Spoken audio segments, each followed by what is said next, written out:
Sir Jaganmohan Reddy అధికారం కోల్పోయిన తర్వాత పార్టీ కార్యాలయం కూడా తన ఇంటి దగ్గరే పెట్టుకున్నారు. అధికారం ఉన్నప్పుడేమో వేరే చోట ఉంది. ఆ ఇంటి వాతావరణం ఆ పరిస్థితి చూస్తే ఎలా ఉంది, ఇప్పుడు చంద్రబాబు నాయుడు గారి ఇల్లు వాతావరణం చూస్తే ఎలా ఉంది, రెండు చూస్తే డిఫరెంట్ ఏమనిపిస్తుంది మీకు? నాకు అనిపిస్తుంది ఏంటంటే ఏది శాశ్వతం కాదు. అటు అధికారము శాశ్వతం కాదు, ఇటు ప్రతిపక్షము శాశ్వతం కాదు. శాశ్వతం అనేది ప్రజలకి చేసినటువంటి సేవ మాత్రమే శాశ్వతము. వాళ్ళ మనసుల్లో సంపాదించుకునే స్థానం మాత్రమే శాశ్వతము. దీనికి మించి ఏది శాశ్వతం? ఈ రోజు అధికారం ఉందని చెప్పేసి గతంలో ఏ రకంగా అయితే వీళ్ళు విర్రవీగారో అదే విధంగా ఈ రోజు అధికారంలో ఉన్న వాళ్ళు విర్రవీగినా కానీ రేపటి రోజున జరిగేది ఇది అన్న సంగతి వీళ్ళు గుర్తించాలి. ఈ రోజున మీరు అధికారం కోల్పోయారు, ఎందుకు కోల్పోయాము, ఈ రకంగా విర్రవీగాం కాబట్టి కోల్పోయాము. ఇప్పుడు మేము ప్రజాగళమై మేము ప్రజలతో పాటు మమేకమై ముందుకు కొనసాగితే మళ్ళా ఏదైతే పాత రిజీమ్ ఉందో అది మళ్ళా తిరిగి వచ్చే అవకాశం ఉంది అని చెప్పేసి వీళ్ళు. కాబట్టి అల్టిమేట్ గా ప్రజాస్వామ్యం, ఈ ప్రజాస్వామ్యం యొక్క గొప్పతనం ఇది ప్రజల యొక్క గొప్పతనం ఏమంటారు, నాయకుల యొక్క గొప్పతనము లేకపోతే పొలిటికల్ పార్టీస్ యొక్క గొప్పతనం కాదు. ఇది ప్రజాస్వామ్యం గొప్పతనం. ఈ ప్రజాస్వామ్యంలో ఏదైతే ప్రజాస్వామ్య విలువలు ఉన్నాయో, ప్రజాస్వామ్య స్ఫూర్తి ఏదైతే ఉందో దాన్ని కాపాడాలి. మనం అధికారం ఇచ్చారు కాబట్టి మనం ప్రజల మనసుల్ని ఏ రకంగా తెలుసుకోగలమో ఆలోచన చేయాల్సి. అంటే మీ హక్కుల పరిరక్షణ వేరు, పొలిటికల్ వేరు. ఎందుకు మీకు చంద్రబాబు గారిని అంత ఇష్టం? ఎందుకు ఆయన ఎందుకు ఫాలో అవుతారు? దానికి గల కారణాలు అనేకమైనటువంటి ఉన్నాయండి. దాంట్లో ఒక మేజర్ కారణం ఏంటంటే నాకు మెయిన్ గా ఆయన మీద ఎందుకు ఆయన మీకు అంత ఏదైతే ప్రతిపక్ష హోదాలో ఇంత లైక్ చేస్తారో చెప్పాను మీకు. 23 సీట్లు వచ్చినప్పుడు ఇంకా ఆయన బయటికి రాడు, లేకపోతే అసెంబ్లీలో అడుగు పెట్టరు అనుకున్నాను. కానీ ఆయన అసెంబ్లీలోకి వచ్చాడు, ఎదిరించాడు. అందరినీ మీరు బయటికి పంపించేసినా కానీ సింగిల్ గా నుంచొని కూడాను, అంత దారుణంగా ఆయన్ని హింసించినా కూడా కానీ సింగిల్ గా నుంచొని పోరాడాడు. ఆ పోరాడినటువంటి ఏదైతే పటిమ ఉందో ఆ పోరాట పటిమ అది ఒకటి అట్రాక్ట్ చేసింది. నెంబర్ 2, ఈయనకు ఉన్నంతటువంటి స్టేచరు ఈ మొత్తం దేశంలో ఏ పొలిటికల్ నాయకుడికి లేదు. ఇంత పెద్ద స్టేచర్ ఉన్నటువంటి నాయకుడు, ఇటువంటి స్టేచర్ ఉన్నటువంటి నాయకుడు ఏంటయ్యా ఈయన యొక్క మోరల్ వాల్యూస్ ఏంటి అని తిరిగి చూస్తే కనుక బీజేపీతో అనేక సార్లు కలిసినా కూడా కానీ ముస్లిం సమాజానికి ఎక్కువగా, అందరికన్నా ఎక్కువగా, రాజశేఖర రెడ్డి కన్నా కూడా ఎక్కువగా 4% ఇచ్చారు వైఎస్ఆర్. ముస్లిం ఈ రోజు అయితేనే పరిచారంటే అది వైఎస్ఆర్ వల్లే 4% వల్ల చెప్పి పదే ట్రోల్ చేస్తారు. అది కాంగ్రెస్ ప్రభుత్వం వల్ల జరిగింది. ఎవరు? రాజశేఖర రెడ్డి గారు కాంగ్రెస్ పార్టీ ముఖ్యమంత్రి గారు. ఇది మనం మర్చిపోకూడదు. అసలు ఆ 4% రిజర్వేషన్ కి వైఎస్ జగన్మోహన్ రెడ్డి గారికి ఏంటంటే సంబంధం? అసలు మా నాయన ఇచ్చారు. దాన్ని ఏమైనా మీ నాయన అంటే మీ నాయన గొప్ప, లేకపోతే ఈ రాష్ట్ర ముఖ్యమంత్రి పార్టీ గొప్పనా?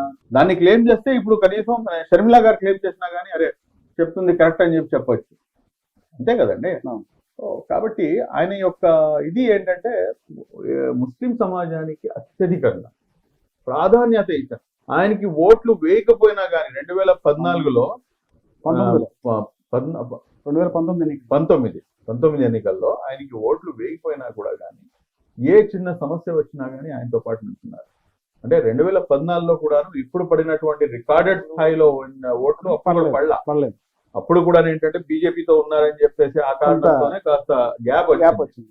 కానీ 2014 నుంచి 2019 వరకు ఏ రకంగా అయితే ముస్లిం సమాజానికి అభివృద్ధి దిశకు పయనించాడో, గతంలో ఉమ్మడి రాష్ట్రం ఉన్నప్పుడు అసలు ఆయన చేసిన ఒక్కోటి కాదు సార్. నిజంగా చెప్పాలంటే తెలుగుదేశం పార్టీ ఆయన చేసినటువంటి ఏదైతే కార్యక్రమాలు ఉన్నాయో, లేకపోతే అభివృద్ధి ఏదైతే ఉందో ముస్లిం సమాజానికి సంబంధించి దాన్ని జనాల్లోకి తీసుకెళ్లడంలో పూర్తిగా విఫలమయ్యారు. దాన్ని మేము ఛేదించి దాన్ని శోధించి మొత్తం బయటికి లాగి ఈ రోజున మీకు హైదరాబాద్ చిన్న ఎగ్జాంపుల్, హైదరాబాద్ గచ్చిబౌలిలో ఎకరం ఎంత ఉందన్న? కోట్లలో ఉంటుంది. ఇక్కడ 200 కోట్ల రూపాయలు 200 ఎకరాలు 200 ఎకరాల స్థలాన్ని మౌలానా అబుల్ కలాం ఆజాద్ నేషనల్ ఉర్దూ యూనివర్సిటీకి కేటాయించినటువంటి నాయకుడు చంద్రబాబు నాయుడు గారు. 200 ఎకరాలన్నా ఈ రోజున మొత్తం దేశానికే తయారైంది ఆ యూనివర్సిటీ. అప్పట్లో ఇప్పుడు ఉమ్మడి రాష్ట్రంలో హైదరాబాద్ లో కేటాయించారు. ఎవరండి చేసింది? ఒక సమాజం అభివృద్ధి చెందాలంటే కనుక ఆ సమాజానికి దానికి మీరు ఏదో 4 పైసలు పడేసి చేసేసామంటే కనుక అది కరెక్ట్ కాదు. ఆ సమాజం యొక్క మూలాల దగ్గర నుంచి అభివృద్ధి చేసుకుంటూ రావాలి. అదేవిధంగా ఈ రోజున షాదీఖానాల యొక్క సంస్కృతి రెండు తెలుగు రాష్ట్రాల్లో కూడా ఆ షాదీఖానాల నిర్మాణం మా నియోజకవర్గానికి ఒకటి ఉంటే సరిపోతుందంటే నో. మండల స్థాయిలో మీరు చూడండి, మండల స్థాయిలో ఎక్కడైతే ముస్లింల సాంద్రత ఎక్కువ ఉందో అక్కడ చూసి మీరు పెట్టండి అని చెప్పేసి అన్ని ఈ రోజున ఏదైతే మన ఆంధ్ర విడిపోయిన తర్వాత ఆంధ్ర రాష్ట్రంలో ఎన్నైతే షాదీఖానాలు ఉన్నాయో ప్రతి ఒక్క షాదీఖానా కూడాను ఆయన నిర్మించిందే, చంద్రబాబు గారు ఇచ్చిందే. ఎన్నని చెప్పేసి ఇంత చేశారని చెప్తున్నారు కదా మీరు ముస్లిం సమాజానికి. ఈ గత 10 సంవత్సరాల్లో రాష్ట్రం విడిపోయిన తర్వాత ముస్లింస్కి ఎవరైనా రాజ్యసభ సీట్లుగా ఏమైనా పంపించడం జరిగిందంటారు? లేదండి, పంపించలేదు. ఎవరు పంపించలేదు, ఆయన పంపించలేదు. రాజ్యసభకి కనీసం పార్లమెంట్ గా కూడా, పార్లమెంట్ ఎంపీ సీట్ కూడా ఐ థింక్ 2014-19 లేదు. ఎవరు ఇవ్వలేదు, సీట్ కూడా ఇవ్వలేదు. ఎంపీ స్థానం అయితే ఇవ్వలేదు. ఎంపీ యాక్చువల్గా ఏంటంటే మీకు రాజంపేట ఎంపీ స్థానం ఒకటి, దాని తర్వాత హిందూపూర్, దాని తర్వాత నంద్యాల, ఈ 3 గుంటూరు మన పెమసాని గారు, ఈ 4 ముస్లింలు అత్యధికంగా ఉన్నటువంటి ప్రాంతాలు. వీటిలో ఖచ్చితంగా ముస్లింలు ఇస్తే కనుక అవకాశం ఉంటుంది. అంటే ఒక పొలిటికల్ పార్టీ నుంచి వస్తే కనుక ఒక సామాజిక వర్గము, ఆ పార్టీ సామాజిక వర్గం ఓట్లు అంటే ముస్లింస్ ఇంత చేశారని చెప్పారు. అందుకని చంద్రబాబు గారు టీడీపీ హయాంలో ఎవరికైనా రాజ్యసభ సీట్ ఇచ్చారా? లేదండి, అంటే ఆయన హయాంలో ఈ 2014 నుంచి అడిగారు. కానీ గతంలో అయితే లాల్జాన్ బాషా గారు ఉన్నారు, దాని తర్వాత ఆల్టెక్స్ అని చెప్పేసి ఆ ఫ్యామిలీ నుంచి ఒకళ్ళు ఉన్నారు. దాని తర్వాత ఎంపీగా కూడాను ఇంకో ఆయన ఎవరు ఉన్నారు, ఆయన పేరు కూడా మర్చిపోతున్నాను. ఒక ముగ్గురు తెలుగుదేశం పార్టీ నుంచి ఉన్నారండి. బట్ వైసీపీ నుంచి అయితే ఎవరు లేరు. వైసీపీ అంటే 10 years అవుతుంది అనుకోండి.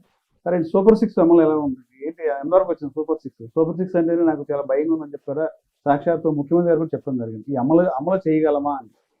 ఒక పక్క చూస్తే చంద్రబాబు గారు చూస్తేనేమో పోలవరం రాజధాని తప్ప మరో అంశం ఏం కనిపించట్లేదు. అంటే రాష్ట్రంలో ఉన్న 2 అంటారా? పోలవరం రాజధానినా? ఇంకా వేరే అభివృద్ధి అంశాలు పూర్తి నమ్మకం ఉందండి. సూపర్ 6 100% అమలు పరుస్తారు అని చెప్పేసి. ఎందుకు నేను ఆ మాట అంటున్నానంటే, మీరు ఇక్కడ గమనించాల్సిన అంశం ఏంటంటే, రాష్ట్రం యొక్క ఏదైతే ఆర్థిక పరిస్థితి ఉందో ఆ ఆర్థిక పరిస్థితి ఒక పెద్ద క్వశ్చన్ మార్క్లో ఉండేది. సంపద సృష్టిస్తా అని చెప్పారు చంద్రబాబు. ఉండేది. ఇప్పుడు ఈ 100 రోజుల పరిపాలన దానికి దాటుకొని వచ్చి కేంద్రం నుంచి అమరావతికి ప్రత్యేక నిధులు, దాని తర్వాత పోలవరం ప్రాజెక్ట్ కోసం, దాని తర్వాత ఏదైతే ఈయన సంపద సృష్టించే కార్యక్రమంలో భాగంగా హెచ్సిఎల్ కానివ్వండి, లేకపోతే అటు ఐబిఎం కానివ్వండి, లేకపోతే లూలు మాల్ కానివ్వండి, ఈ విధంగా అనేకమైనటువంటివి మళ్ళా తిరిగి రాష్ట్రానికి పెట్టుబడులు అనేవి వస్తుంది. సో ఐ థింక్ ఆయన దగ్గర ఏంటంటే జాదుకి స్టడీ అయితే ఏం లేదు. We have to give him time. ఒక సఫిషియంట్ టైం కనుక ఇచ్చి దాని తర్వాత మనం దానిపై నేను కూడా మీరు చూడండి, 2019లో నేను ఎక్కడా కూడా నోరు విప్పలేదండి. 2020 జూన్ తర్వాతనే నేను వెళ్ళడం మొదలుపెట్టాను. దాదాపు 1 సంవత్సరం పాటు టైం.